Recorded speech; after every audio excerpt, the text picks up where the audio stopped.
Spriggs. I'm the veterinarian at Mesker Park Zoo and Botanic Garden. This is Kristie VanHoosier. She's our vet tech.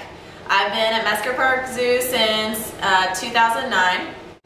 Prior to that, I did an internship at a referral center in Tampa, Florida, and then an internship at the zoo in Tampa called Lowry Park Zoo. I graduated from Ohio State University. Pretty much always knew I wanted to be a vet and work with wildlife. This is Santiago. He's a Colombian tegu found in South America in our Amazonia exhibit. He's here because unfortunately he has had a bout of constipation. So we are treating him in the hospital. Symptomatically actually is improving quite a bit over the last couple of weeks.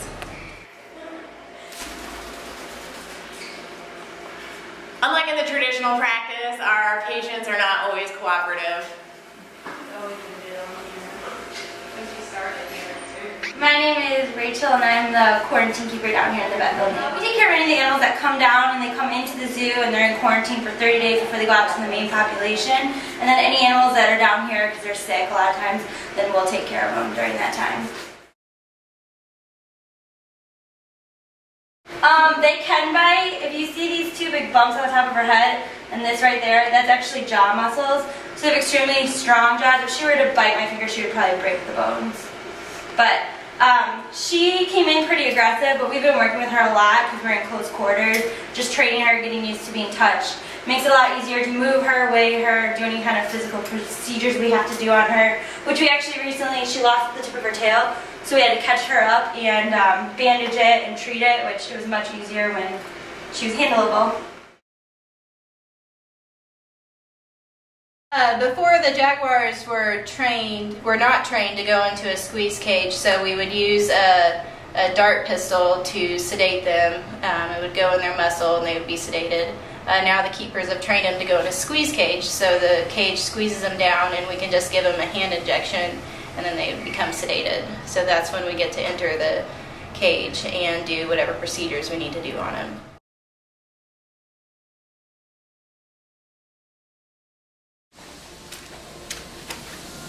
This is a foot bath, and one of the aspects of my job as a vet at the zoo is to try to minimize the risk of disease transmission from one area of the zoo to another. So we institute a lot of biosecurity precautions such as foot baths, hand washing, not sharing food bowls and toys between different areas, just to try to help make sure that we ensure as healthy a possible environment for the animals.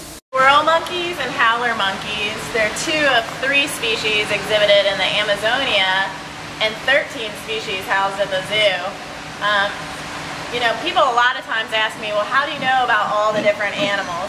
And I don't know about every single animal under the sun, but I do know about animal groups. So once you kind of learn about South American monkeys, you can extrapolate information to various species, even if you've never actually worked with that species before. All primates, social considerations are very important. Some species prefer to be housed as pairs, such as these howler monkeys.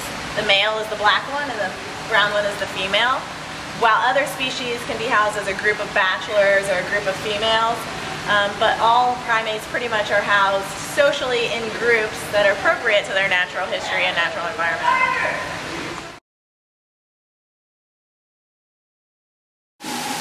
The keepers can do it very well. I've tried, but they do get nervous and you do get quills in you.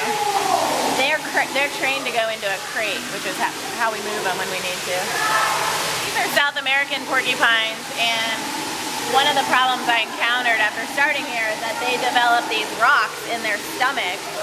These are actually from 2 different animals that have been surgically removed.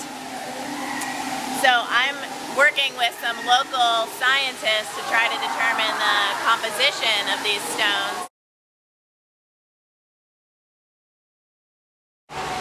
One of the main motivations for me working in a zoo is the idea that as a zoo vet I have a chance to contribute towards conservation of wildlife.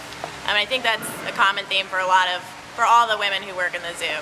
And I'm proud and happy to say that Mesker Park Zoo has supported my participation in a research project in Alaska on a threatened species called the spectacled eider.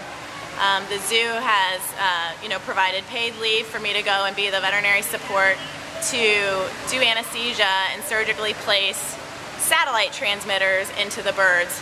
And the information they gain from that about the bird's habitat use will help with the decisions as far as policy making and land use.